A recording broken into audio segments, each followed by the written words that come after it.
Oui, ouais. Donc bon, il y a tellement d'éléments à dire sur le puits de Kalom qu'on ne peut pas développer ici.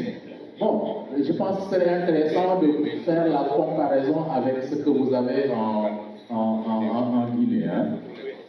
La communauté de Kalom, là, ici, oui. là, Oui. c'est, comment on les appelle? C'est les Sérères? Non, c'est en milieu Wolof. C'est un milieu Wolof. Mais dans le récit, on voit les Peuls, on voit aussi les Sérères, dans le récit. Mais le puits de Kalom, ici, c'est géré par les Wolofs?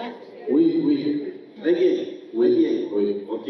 Là-bas, le puits de Kalom est géré par les Bagas, les Bambora, les Souma, les Kamara. Ok, c'est bien. C'est quand Jérémy a encore prendre la parole. Le but et la parole, c'est le mariage sans fin. Donc, vous avez abordé de la région de Thiès. Et nous, dans le jargon touristique, on parle de pôle Thiès-Louga. Donc, je voudrais que vous apportiez les précisions sur la manufacture de sa référence. Vous n'avez pas aborder. Parce que nous sommes dans le sud du pays, et peut-être il y a beaucoup de gens qui ne connaissent pas la manufacture des arts décoratifs. Premièrement. Et deuxièmement, qui parle de la région de Thiès, Paul Thiès, il parle du tourisme religieux.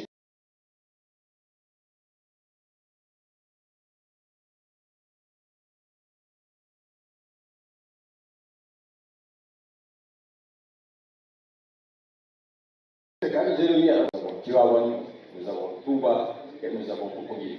Donc je voudrais, si vous voulez, apporter plus de précisions sur le tourisme religieux, parce que c'est du bâtiment que nous avons ici. Merci. Bonjour, je vous remercie, Pasteur M. Khan. C'est un plaisir d'avoir beaucoup appris de vous, surtout l'histoire de Aloukaï, qui était Thiès. Bon, Aloukaï, elle était dépeinte comme un vagabond, un voyou. C'est-à-dire que c'est la problématique des questions culturelles en Afrique, particulièrement au Sénégal. La majorité des Sénégalais connaissent le côté péjoratif de certains événements. Pourtant,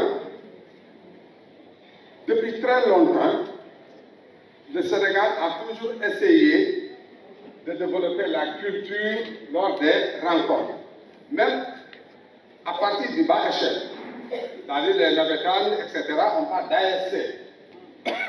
Mais on ne voit que le football. On ne voit que le football. Les ASC, c'est une association sportive et culturelle. Rares sont les ASC qui appliquent cette donnée. Ce n'est pas donc étonnant qu'au niveau de la base, que nous ayons une vision extravertie de la culture. La plupart du temps, les gens vous donnent une explication extravertie de la culture. Parce que tout simplement, on a voulu faire la confusion avec le folklore et la culture.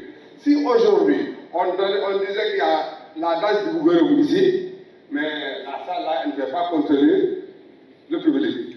Mais on parle de culture, c'est un peu thématique. C'est difficile. Maintenant, je pense qu'il faut trouver des cadres pour intéresser davantage la communauté. Sinon, c'est un débat entre quatre murs, après ça s'arrête là. Alors qu'on parle pour le public qui est à l'extérieur. Et ce public-là, demain, il rencontre un touriste, on lui dit le cancre. Il dit le cancre, c'est un bandit qui tape et qui tue.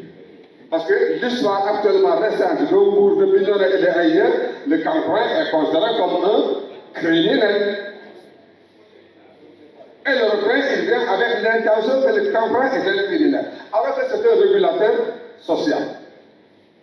Est-ce qu'il ne s'agit pas maintenant de revoir le format des rencontres que nous faisons? Est-ce qu'il ne faudrait pas populariser les rencontres telles que l'État l'avait préconisé dans le cadre des ASC?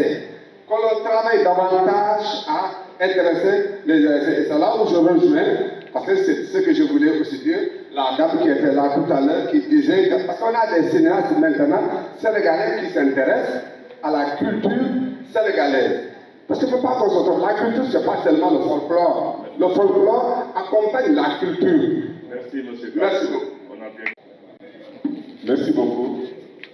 Monsieur Khan, nous qui sommes à l'étranger, lorsqu'on a fait du Tchéoukien un patrimoine mondial de l'UNESCO, il y a des questions qui nous revenaient de l'origine du Tchèque.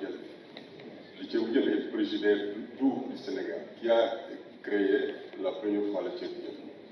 Aussi, est-ce qu'il y a une recette pour permettre à des non-sénégalaises qui veulent faire le Tchèque de pouvoir obtenir les mesures exactes pour faire un bon Tchèque? Je pense que ça, c'est des questions qu'on pose souvent à l'étranger. Et nous, on n'a pas la réponse. Aujourd'hui, si vous avez la réponse, aidez-nous à en connaître plus. Plutôt, quand je suis parti, j'ai travaillé sur cette question, sur la mise en